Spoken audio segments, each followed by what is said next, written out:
Just imagine, நீங்க ஒரு ஏர்போர்ட்ல தனியா உட்கார்ந்துருக்கீங்க அப்படின்னு சொல்லி கற்பனை பண்ணிக்கோங்க. அந்த சமயத்துல டாக்ஸி எங்க நிக்குது அப்படின்னு சொல்லி நீங்க தேடிக்கிட்டே இருக்கீங்க. இப்ப புதுசா அங்க வந்த ஒரு டூரிஸ்ட நீங்க பாக்குறீங்க. அந்த டூரிஸ்ட் கிட்ட ஒரு ஸ்ட்ரேஞ்சர் வந்து நின்று பேசிட்டு இருக்காரு. அந்த ஸ்ட்ரேஞ்சர் அந்த டூரிஸ்ட் கிட்ட என்ன சொல்றாரு அப்படின்னு பாத்தீங்கன்னா, இங்க இருக்கக்கூடிய ஹோட்டல்ஸ் எல்லாமே பயங்கர காஸ்ட்லியா இருக்கு. இந்த ஹோட்டல்ஸ்க்கே நம்ம நிறைய செலவு பண்ணிட்டோம் அப்படின்னு சொன்னா மத்த இடங்களை எப்போ போயிட்டு நம்ம சுத்தி பாக்குறது. என்கிட்ட ஒரு ஐடியா இருக்கு. நம்ம ரெண்டு பேருமே சேர்ந்து ஹோட்டல்ல போயிட்டு தங்கலாம். நம்ம ரெண்டு பேருமே அமௌண்ட் ஷேர் பண்ணிக்கலாம். இது ரெண்டு பேருக்குமே பெனிஃபிட்டா இருக்கும் அப்படின்ற மாதிரி பேசிட்டு இருக்கான். இந்த விஷயத்தை நீங்க பக்கத்துல இருந்து பார்த்துட்டு இருக்கீங்க. இப்படி முன்ன பின்ன தெரியாத ஒருத்தர் கூட போனா அதுல ஆபத்து நிறைய இருக்கு அப்படின்னு சொல்லி உங்களுக்கு தெரியுது. இப்படி பேசி பேசி அந்த ஸ்ட்ரேஞ்சர் வந்துட்டு ஒரு கட்டத்துல அந்த டூரிஸ்ட வந்துட்டு கன்வின்ஸ் பண்ணிடுறான். அவரும் சரி காசு கம்மியாச்சுன்னா நல்ல விஷயம் தானே அப்படின்னு சொல்லி ஒத்துக்கிட்டு அவனை நம்பி அவன் கூட போறாரு. இப்ப ஸ்பாட்ல இது எல்லாத்தையுமே பார்த்துக்கிட்டு நீங்க இருக்கீங்க. நீங்க என்ன பண்ணுவீங்க அப்படிங்கறது கீழே இருக்கக்கூடிய கமெண்ட் பாக்ஸ்ல மறக்காம எழுதுங்க. நீங்க பண்ற விஷயத்தை எதுக்காக பண்ணுவீங்க அப்படின்ற வியூவையும் கீழே இருக்கக்கூடிய கமெண்ட் பாக்ஸ்ல எழுதுங்க. பெஸ்ட் கமெண்ட்ஸை வந்துட்டு நெக்ஸ்ட் வீடியோல நம்ம டிஸ்ப்ளே பண்ணுவோம். இன்னைக்கு நம்ம பார்க்க போற இந்த கேஸ்லயும் இதே மாதிரியான ஒரு சம்பவம் தான் நடக்குது. இந்த கேஸை பத்தி தான் இன்னைக்கு நம்ம பார்க்க போறோம். ஹலோ ஃப்ரெண்ட்ஸ், நான் உங்க சாமி. Welcome to this part.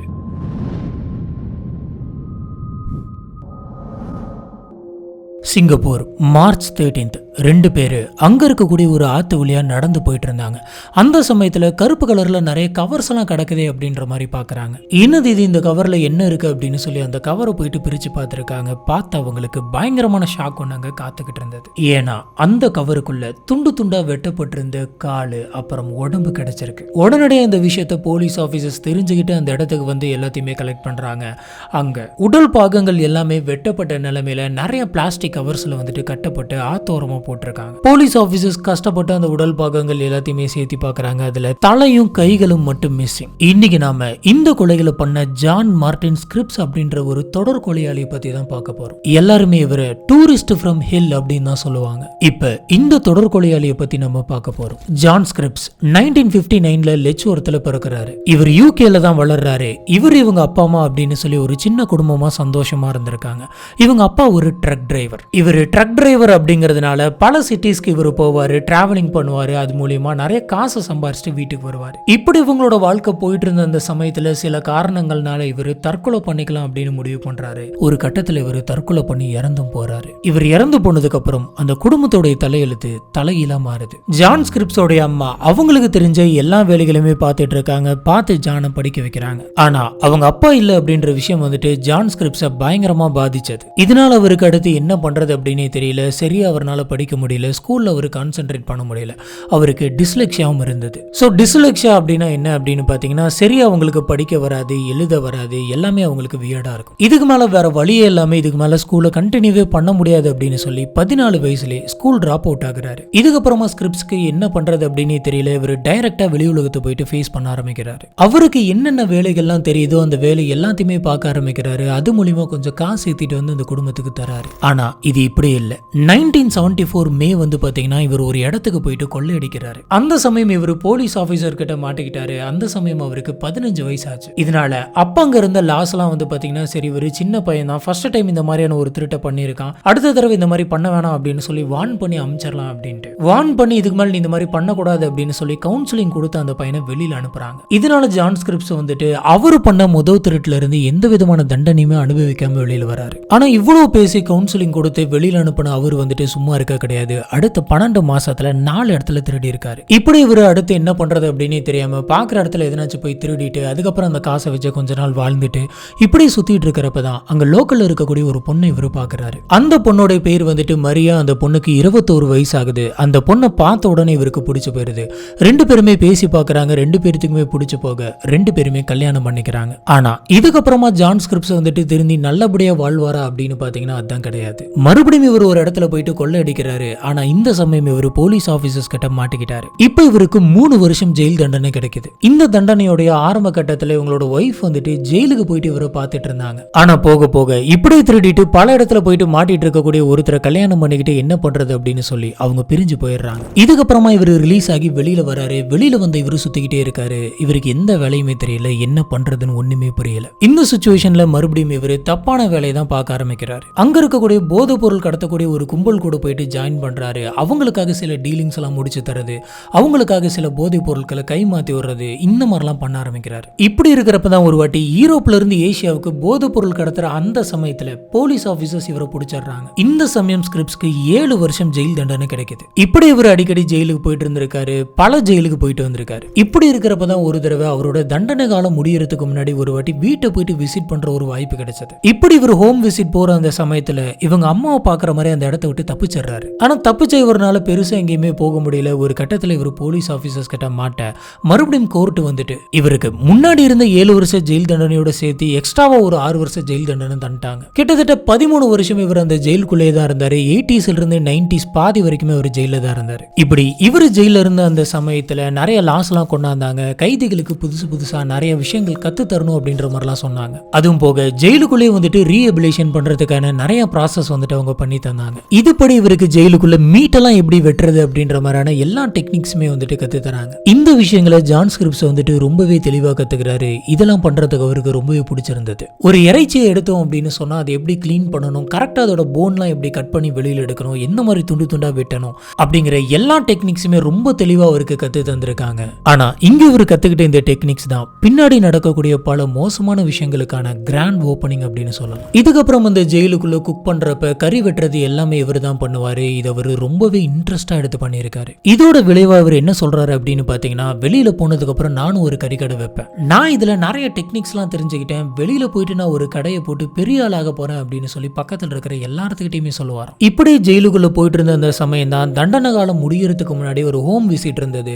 அதுக்காக இவர் வீட்டுக்கு போயிட்டு அவங்க அம்மாவை பார்த்துட்டு வரலாம் அப்படின்னு போறப்ப மறுபடியும் இவர் தப்பிச்சிடுறாரு. போலீஸ் ஆபீசர்ஸ் இவங்க அம்மா கிட்ட போயிட்டு கேட்கறாங்க, அவர் இங்க வந்தாரா, என்னாச்சு அப்படின்னு கேட்கறாங்க. ஆனா அவன் வரவே இல்லை, எனக்கு எதுவுமே தெரியாது, என் பையனுக்கு எதுவுமே ஆயிருக்க கூடாது, என் பையன் வந்தான் அப்படின்னா சொல்லுங்க அப்படின்ற மாதிரி சொல்றாங்க. ஆனா உண்மை என்ன அப்படின்னு பாத்தீங்கன்னா, ஜான் ஸ்கிரிப்ஸ் வந்துட்டு முதல்ல அவங்க அம்மா வீட்டுக்கு தான் வந்திருக்காங்க. வந்த இவரு நான் தப்பிக்க போறேன், இதுக்கு மேல இங்க இருந்தேன் அப்படின்னு சொன்னா மாட்டேப்பேன் அப்படின்னு சொல்ல அவங்க அம்மா அவங்க கையில் இருக்கக்கூடிய காசு எல்லாத்தையுமே கொடுத்திருக்காங்க. இதை வச்சு ஒரு ஃபேக் பாஸ்போர்ட் ஒன்று ரெடி பண்றாங்க. சைமன் ஜேம்ஸ் அப்படின்ற ஒரு போலியான நேம்ல போலியான அடையாளங்களோட இங்க இருக்கக்கூடிய எல்லாத்தையுமே நேக்கா ஏமாத்திட்டு இவர் சிங்கப்பூர் போறாரு. இப்படி இவர் சிங்கப்பூர் போயிட்டு அங்கேயே சுத்திட்டு இருந்திருக்காரு. இப்பதான் இவரு சாங்கி ஏர்போர்ட்ல ஒரு நபரை பாக்குறாரு. இவரு பார்த்த அந்த நபரோட பேர் வந்துட்டு மேல் டிராவலர். இவரோட பேரு ஜெரால்ட் லோவி. இவர் ஒரு கெமிக்கல் இன்ஜினியர். ஒரு பிசினஸ் ட்ரிப்புக்காக இப்பதான் இவர் சவுத் ஆப்பிரிக்காவில இருந்து இந்த சிங்கப்பூருக்கு வந்திருக்காரு. வந்த இவரு சுத்தி நிறைய காசெல்லாம் ஸ்பெண்ட் பண்ண வேணாம், நம்ம பார்த்து செலவு பண்ணலாம் அப்படின்ற மாதிரி யோசிக்கிறாரு. யோசிச்சுக்கிட்டே முடிச்சிட்டு இருந்த அந்த சமயம் தான் ஜான் ஸ்கிரிப்ஸ் போயிட்டு இவரை அப்ரோச் பண்றாரு. ஜான் ஸ்கிரிப்ஸ் பார்க்கறதுக்கே வந்துட்டு ரொம்ப பிளசண்டா இருந்திருக்காரு.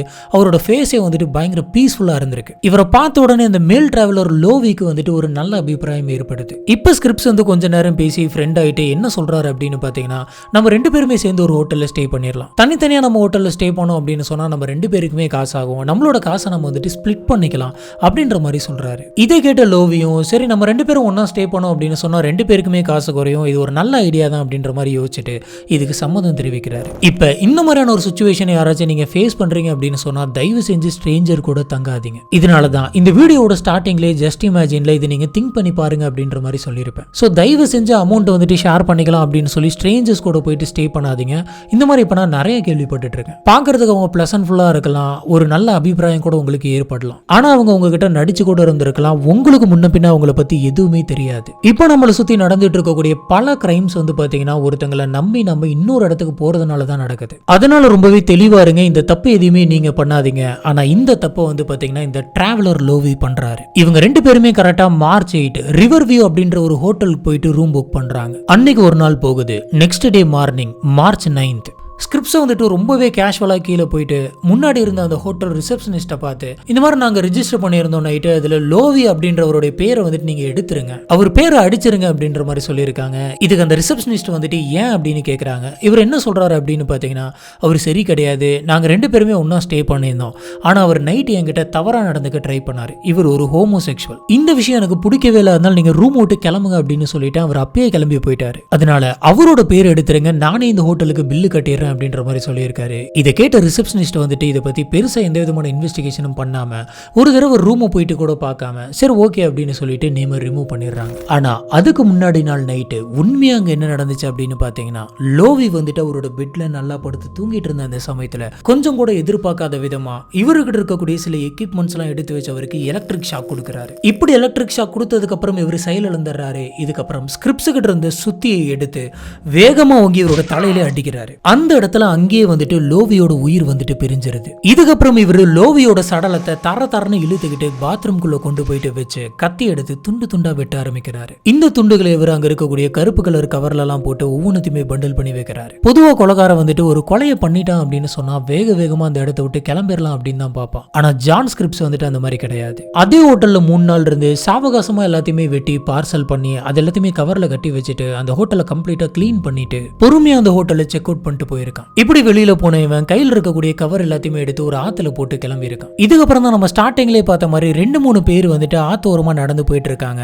அந்த சமயத்துல அங்க என்ன கவரா கிடக்குது அப்படின்னு போய் பார்த்திருக்காங்க. இப்படி பார்த்தப்ப அந்த கவருக்குள்ள கால் இருந்து போலீஸ் ஆபீசர்ஸ்க்கு இன்ஃபார்ம் பண்ணி போலீஸ் ஆபீசர்ஸ் இதை பத்தி கம்ப்ளீட்டா இன்வெஸ்டிகேஷன் பண்ண ஸ்டார்ட் பண்றாங்க. போலீஸ் ஆபீசர்ஸ் இனிஷியலா இந்த வெட்டப்பட்டிருக்கக்கூடிய அந்த துண்டுகள் எல்லாம் பாக்குறப்ப அவங்களுக்கு ரொம்ப வித்தியாசமா இருந்திருக்கு. இது எல்லாத்தையுமே ரொம்பவே பெர்ஃபெக்ட்டா அழகா கட் பண்ண மாதிரி இருந்திருக்கு. இதை வச்சு போலீஸ் ஆபீசர்ஸ் என்ன யோசிக்கிறாங்க அப்படின்னு பாத்தீங்கன்னா, இந்த கொலையை பண்ண நபருக்கு வந்துட்டு இது ஃபர்ஸ்ட் டைமா இருக்காது. ஏன்னா வெட்ட தெரியாம வெட்டின மாதிரி கிடையாது. எல்லா கட்ஸுமே ரொம்பவே பெர்ஃபெக்ட்டா விழுந்திருக்கு. கண்டிப்பா இதுல எக்ஸ்பீரியன்ஸ்டா இருக்கணும். சீக்கிரம் நம்ம இதை கண்டுபிடிக்கல அப்படின்னு சொன்னா இந்த மாதிரி நிறைய விஷயங்கள் நடக்கிறதுக்கான வாய்ப்பு இருக்கு அப்படின்னு போலீஸ் யோசிச்சாங்க. இதனால இந்த கேஸை இன்னுமே தீவிரமா இவங்க பார்க்க ஆரம்பிச்சாங்க. கரெக்டா இவன் மார்ச் 8 வந்துட்டு இந்த ஹோட்டல்ல போய் ஸ்டே பண்ணியிருந்திருக்கான், கொலை பண்ணியிருக்கான். மார்ச் 11 வந்துட்டு செக் அவுட் பண்ணியிருக்கான். இந்த உடல் பாகங்கள் எல்லாமே வந்துட்டு மார்ச் 13 போலீஸ் ஆபீசர்ஸ்க்கு கிடைக்குது. இந்த சம்பவங்கள் எல்லாமே போயிட்டு இருக்கிறதுக்கு இடையில தான் வந்துட்டு லோவியோட ஒய்ஃப் வந்துட்டு லோவி கிட்ட இருந்து எந்த ஒரு கான்டாக்டும் வர கிடையாது. இந்நேரம் லோவி ரிட்டர்ன் ஆயிருக்கணும், ஆனா இங்கேயும் வர கிடையாது, என்னாச்சுன்னே தெரியல அப்படின்னு சொல்லி போலீஸ் ஸ்டேஷன் போயிட்டு போலீஸ் கிட்ட ஒரு கம்ப்ளைண்ட் பண்றாங்க. இப்படி இவங்க கம்ப்ளைண்ட் பண்ண அந்த சமயத்துல தான் சில உடல் பாகங்கள்லாம் கிடைச்சிருக்கு. தலை இல்ல, கைகள் இல்ல, அதெல்லாம் எங்க இருக்குதுன்னு தெரியல அப்படின்னு சொல்லி இந்த கேஸை பத்தி டீட்டெயிலா போலீஸ் ஆபீசர்ஸ் இன்வெஸ்டிகேஷன் பண்ணிட்டு இருந்தாங்க. ஒருவேளை கிடைச்சிருக்கக்கூடிய இந்த உடல் பாகங்கள்லாம் ஏன் லோவியோட தான் இருக்கக்கூடாது அப்படின்ற மாதிரி போலீஸ் யோசிச்சாங்க. இதுக்கப்புறம் இவங்க லோவியோட ஒய்ஃபை கூட்டிட்டு வந்து வெரிஃபை பண்றாங்க, நிறைய டெஸ்ட்லாம் எடுக்கிறாங்க. இதுக்கப்புறம் இறந்து போனது இவங்களோட ஹஸ்பண்டான லோவி தான் அப்படின்னு சொல்லி 100% கன்ஃபார்ம் ஆகுது. இந்த கொலைகள் எல்லாத்தையுமே பண்ணிட்டு வெளியில போன ஜான் ஸ்கிரிப்ட்ஸ் வந்து பாத்தீங்கன்னா அந்த இடத்துல இருக்க கிடையாது. உடனடியாக அவர் அடுத்த இடத்துக்கு பறக்கிறாரு. இந்த தடவை இவன் தாய்லாந்து போறான். எல்லாருமே தாய்லாந்துக்கு நல்லா சாப்பிடலாம், பீச் போயிட்டு என்ஜாய் பண்ணலாம் அப்படின்ட்டு போவாங்க. ஆனா இவன் கொலை பண்ணலாம் அப்படிங்கிறதுக்காகவே போறான். எதுக்காக நம்ம போறோம் அப்படிங்கிற விஷயம் வந்துட்டு தலைக்குள்ள ரொம்பவே கிளியரா இருக்கு. தாய்லாந்து போயிட்டு ஒரு நபரை பிடிச்சு கொலை பண்ணலாம் அப்படின்னு கூட யோசிக்கல. அந்த ஏர்போர்ட்ல இருக்கும்போது 2 பேர் தேவையும் பிடிக்கிறான். இந்த 2 பேர் யார் அப்படின்னு கேட்டீங்கன்னா ஷீலாமே டிமோட் அப்புறம் டோரன். இந்த 2 பேரும் அம்மா பையன். இவரு ஃபிளைட்ல உட்காந்துட்டு இவங்க 2 பேர்த்தையுமே பார்த்து ரொம்பவே கேஷுவலா பேசியிருக்காரு, ஃப்ரெண்ட்லியா பேசியிருக்காரு.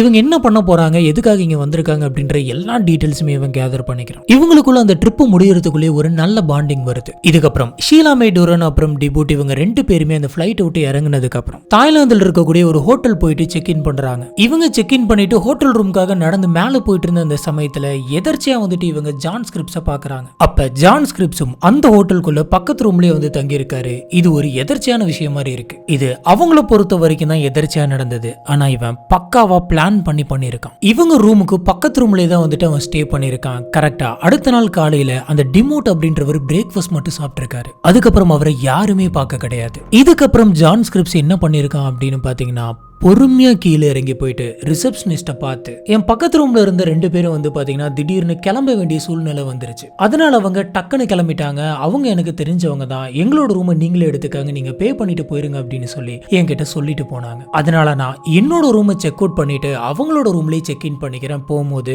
அவங்களுக்கு சேர்த்து நானே பே பண்ணிடுறேன் அப்படின்னு சொல்லியிருக்கான். இதை கேட்ட ரிசப்ஷனிஸ்டும் சரி நீங்களே பே பண்ணிடுங்க அப்படின்னு சொல்லி இவன் சொன்ன மாதிரி எல்லாம் ப்ரொசீஜரையும் ஃபாலோ பண்ணி, ஆனா உண்மையா அந்த 2 பேர்த்துக்கும் என்ன ஆயிருக்கும், கடைசியா அவங்களுக்கு என்ன நடந்திருக்கும் அப்படிங்கிறது உங்களுக்கே தெரியும். இந்த ஜான் ஸ்கிரிப்ட்ஸ் அவங்க 2 பேர்த்துக்கிட்டையும் ஃப்ரெண்ட்லியா பேசி அவங்கள நம்ப வச்சு கன்வின்ஸ் பண்ணி அவங்க ரூம்குள்ள போயிட்டு 2 பேருக்குமே எலக்ட்ரிக் ஷாக் கொடுத்துருக்கான். இதுல அவங்க 2 பேர்த்தோட உடம்பு வந்து பாத்தீங்கன்னா செயல் இழந்துருது. இதுக்கப்புறம் அவன் வச்சிருக்கக்கூடிய சுத்தி எடுத்து வேகமா ஓங்கி அடிக்கிறான். அவங்க 2 பேரும் அதே இடத்துல இறந்து போறாங்க. இதுக்கப்புறமும் வழக்கமா நடக்கிறதா அவங்க 2 பேர்த்தையும் பிடிச்சி தரன்னு இழுத்துட்டு போயிட்டு பாத்ரூம்குள்ள வச்சு அவன் வச்சிருக்கக்கூடிய கத்தியெல்லாம் எடுத்து வெட்ட ஆரம்பிச்சு ஆரம்பிக்கிறான். சின்ன சின்ன பீஸா வெட்டி கவர்ஃபுல்லா போட்டு வைக்கிறான். இது ஜான் ஸ்கிரிப்ஸ் அப்படின்றதுனால சாவகாசமா அங்கேயே 3 நாள் தங்கி இருந்து வெட்டினது எல்லாமே கரெக்டா இருக்கா அப்படின்னு சொல்லி பார்சல் பண்ணிட்டு அந்த ஹோட்டல் ரூமோட பாத்ரூம்ல இருந்து எல்லாத்தையும் கிளீன் பண்ணிட்டு அந்த ஹோட்டல்ல செக் அவுட் பண்ணிட்டு ரொம்பவே பொறுமையா வெளியில போயிருக்கான். இப்ப இந்த ஹோட்டல் இருக்கிற இடத்துல இருந்து ஒரு 9 கிலோமீட்டர் தள்ளி சில இடத்துல சில உடல் பாகங்கள்லாம் கிடைச்சிருக்கு, மண்டை ஓடெல்லாம் கிடைச்சிருக்கு. போலீஸ் ஆபீசர்ஸ் அவசரமா அந்த இடத்துக்கு போறாங்க. போயிட்டு அது எல்லாத்தையுமே கலெக்ட் பண்றாங்க. இந்த உடல் பாகங்களுக்கு சொந்தக்காரங்க யார் அப்படின்னு சொல்லி இன்வெஸ்டிகேஷன் பண்ணி கண்டுபிடிக்கிறாங்க. இது ஷீலா டிமுட் தான் அப்படின்றது கன்ஃபார்ம் ஆகுது. ஆனா கூட இருந்த டரைனோட உடல் பாகங்கள் எங்கேயுமே கிடைக்கல. அந்த உடல் பாகங்கள்லாம் எங்க அப்படின்னு தெரியல.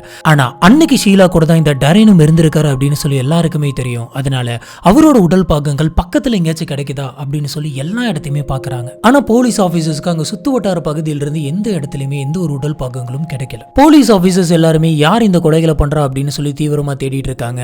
இந்த கேஸ் வந்து பாத்தீங்கன்னா பார்டர் விட்டு பார்டர் போகுது. இப்ப தாய்லாந்து போலீஸ், சிங்கப்பூர் போலீஸ் 2 பேருமே சேர்ந்து இந்த குற்றவாளி யாரா இருக்கும் அப்படின்ற மாதிரி தேடுறாங்க. எப்படி இந்த கொலைகள் எல்லாம் ஒருத்தன் தான் பண்ணிருக்கணும் அப்படின்னு சொல்லி இவங்க கண்டுபிடிச்சாங்க அப்படின்னு பாத்தீங்கன்னா இந்த நபர் யூஸ் பண்ண அந்த வெட்டின பேட்டர்ன் எல்லாத்தையுமே ஒரு மாதிரி ரொம்பவே வித்தியாசமா இவன் நுணுக்கமா வெட்டி இருக்கு. இந்த கட்டிங் ஸ்டைல வச்சு கண்டிப்பா இதை பண்ணது ஒருத்தனா தான் இருக்கணும், இல்லைன்னா இதே மாதிரியான ஸ்கில் தெரிஞ்ச ஒருத்தனா இருக்கணும் அப்படின்னு போலீஸ்க்கு தெரியுது. இவங்க ஒரு பக்கம் தேடிக்கிட்டே இருக்க, இன்னொரு பக்கம் ஜான் ஸ்கிரிப்ஸ் வந்துட்டு அவனுடைய வேலையை பார்க்கறதுக்கு கிளம்பிட்டான். டிமோத்தி அப்படின்ற ஒருத்தர் இருக்காரு. இவர் லண்டன்ல பைனான்சியல் அட்வைசரா இருக்காரு. இவர் ஒரு தடவை அவருடைய வெக்கேஷனை கொண்டாடலாம் அப்படின்னு சொல்லி ஒரு ஐலாண்டுக்கு போறாரு.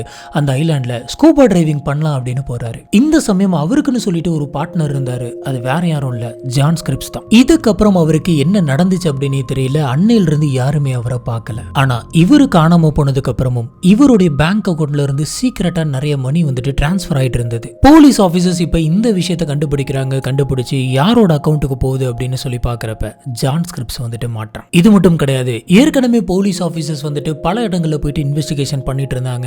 லோவியா இருக்கட்டும், அப்புறம் இந்த ஷீலா டிமுட், டரைன், இவங்க 3 பேருமே வந்துட்டு கடைசியா எந்த ஹோட்டல் போனாங்க, எந்த ஏர்போர்ட்ல இறங்கினாங்க அப்படின்ற எல்லாத்தையுமே விட்னஸோட இவங்க கண்டுபிடிக்கிறாங்க. இப்படி எல்லா ஹோட்டலுக்கும் போக அவங்க தங்கின ஹோட்டலுக்கும் போய் விசாரிச்சப்ப ரிசப்ஷனிஸ்ட் வந்துட்டு லோவி வந்து இந்த மாதிரி அன்னைக்கு வந்திருந்தாரு. நெக்ஸ்ட் டே ஜான் வந்துட்டு இந்த பேரை ரிமூவ் பண்ண சொன்னாரு. ஏன்னா அவர்கிட்ட தவறா நடந்துகிட்டு அதெல்லாம் சொன்னாரு அப்படின்ற எல்லா விஷயத்தையுமே சொல்றாங்க. இது எல்லாத்தோட உச்சகட்டமா என்ன நடந்திருக்கு அப்படின்னு பாத்தீங்கன்னா, முத இவன் கொலை பண்ண அந்த லோவியோட கிரெடிட் கார்டுல இருந்து திடீர்னு பணம் போயிருக்கு. அவரே இறந்து போயிட்டாரு. இந்த சமயத்துல இவரோட கிரெடிட் கார்டுல இருந்து யாரு பணம் எடுத்திருப்பா அப்படின்னு சொல்லி பார்த்தப்ப மறுபடியும் இந்த ஜான் ஸ்கிரிப்ஸ் வந்துட்டு மாற்றான். இந்த வேலையை பண்ணது ஜான் ஸ்கிரிப்ஸ் தான் அப்படின்னு சொல்லி தெரிஞ்ச உடனே போலீஸ் ஆபீசர்ஸ் ரொம்பவே ஈஸியா அவனை ட்ராக் பண்ணிட்டாங்க. கடைசி இவன் ஒரு ஏர்போர்ட்ல தான் நின்றுட்டு இருந்திருக்கான். அந்த ஏர்போர்ட்ல வச்சு இவனுக்கே தெரியாம இவனை சுத்தி வளைச்சு போலீஸ் ஆபீசர்ஸ் இவனை அரெஸ்ட் பண்ணாங்க. இது எப்ப நடந்திருக்கு அப்படின்னு பாத்தீங்கன்னா மார்ச் 19, 1995ல நடந்திருக்கு. சிங்கப்பூர்ல இருக்கக்கூடிய ஷாங்கி ஏர்போர்ட்ல. அநேகமா இந்த ஏர்போர்ட்டுக்கு கூட இவன் அடுத்த விக்டிமை செலக்ட் பண்றதுக்காக தான் வந்திருக்கணும் அப்படின்ற மாதிரி போலீஸ் ஆபீசர் சொல்றாங்க. இப்ப ஜான் ஸ்கிரிப்ஸை கூட்டிட்டு போயிட்டு அவங்க கிட்ட இன்வெஸ்டிகேஷன் பண்றாங்க. கூடவே அவங்க கிட்ட இருக்கக்கூடிய அந்த பேக் ஓபன் பண்ணி உள்ளார என்னென்னலாம் இருக்குது அப்படின்னு பாக்குறாங்க. இப்படி பார்த்தப்ப அந்த பேக்குக்குள்ள லோவியோடைய பாஸ்போர்ட், டிமுட்டோடைய பாஸ்போர்ட், எல்லார் பாஸ்போர்ட்டும் இருந்தது. இதுல லோவியோடைய கிரெடிட் கார்டுல இருந்து எல்லாமே அதுக்குள்ள இருந்திருக்கு. அண்ட் கடைசியா அந்த பினான்சியல் அட்வைசருடைய கார்ட்ஸும் வந்து பாத்தீங்கன்னா இவர்கிட்ட இருந்திருக்கு. இது மட்டும் இல்லாம அந்த பேக்குக்குள்ள சில ஆயுதங்கள்லாம் இருந்திருக்கு. ஒரு பெரிய சுத்தி இருந்திருக்கு, எலக்ட்ரிக் ஷாக் கொடுக்கிற டிவைஸ் இருந்திருக்கு, ஹேண்ட் கஃப் இருந்திருக்கு, அப்புறம் ஓபன் பண்ற கத்தி ஒன்னு இருந்திருக்கு. இது கூட மாய்ஸ்சரைசரும் நெயில் கட்டரும் இருந்திருக்கு. இப்போ இந்த கேஸ் வந்து பாத்தீங்கன்னா கோர்ட்டுக்கு வருது. கிட்டத்தட்ட 39 விட்னஸை கூட்டிட்டு வந்து அந்த கோர்ட்ல நிறுத்தி வைக்கிறாங்க. இது மட்டும் இல்லாம இவங்கிட்ட இருந்த அந்த கிரெடிட் கார்டு, பாஸ்போர்ட்ஸ், இவனே போலியா பல தடவை போயிட்டு வந்த அந்த ஃபேக் பாஸ்போர்ட்ஸ் எல்லாமே கிடைச்சிருக்கு. அதையும் சப்மிட் பண்றாங்க. இதுக்கப்புறம் இவன் யூஸ் பண்ண வெப்பன்ஸ் எல்லாத்தையுமே சப்மிட் பண்ணிருக்காங்க. இது எல்லாத்தையுமே கோர்ட் வந்துட்டு பாக்குது. அவங்களுக்கு என்ன ஒரு ஆச்சரியம் அப்படின்னு பாத்தீங்கன்னா, ஜான் ஸ்கிரிப்ஸ் வந்துட்டு அவன் கொலை பண்ண நபர்கள் மாதிரி ரொம்பவே தத்ரூபமா கையெழுத்து போட்டிருக்கான். இப்படி அத்தனை இடத்துலயும் கையெழுத்து போட்டு தான் வந்து பாத்தீங்கன்னா அந்த டைம்ல கிரெடிட் கார்டுல இருந்து எல்லாத்துலயுமே காசு எடுத்திருக்கான். இது நோட் பண்ண கோர்ட்டுக்கே வந்து அந்த சமயம் இது பயங்கர ஷாக்கிங்கான ஒரு விஷயமா இருந்தது. இதுக்கெல்லாம் உனக்கு தண்டனை கிடைக்க போகுது அப்படின்னு சொல்லி கோர்ட் ஜான் ஸ்கிரிப்ஸ் கிட்ட சொன்னப்ப ஏன் சைடு நீங்க கேளுங்க அப்படின்ற மாதிரி நிறைய வாதாடி இருக்கு. உதாரணத்துக்கு பாத்தீங்கன்னா, அன்னைக்கு நைட்டு நான் லோவியை வேணும்னே கொலை பண்ண கிடையாது. லோவி என்கிட்ட தவறா நடந்துக்க முயற்சி பண்ணா. எனக்கு என்ன பண்றது அப்படின்னு தெரியல.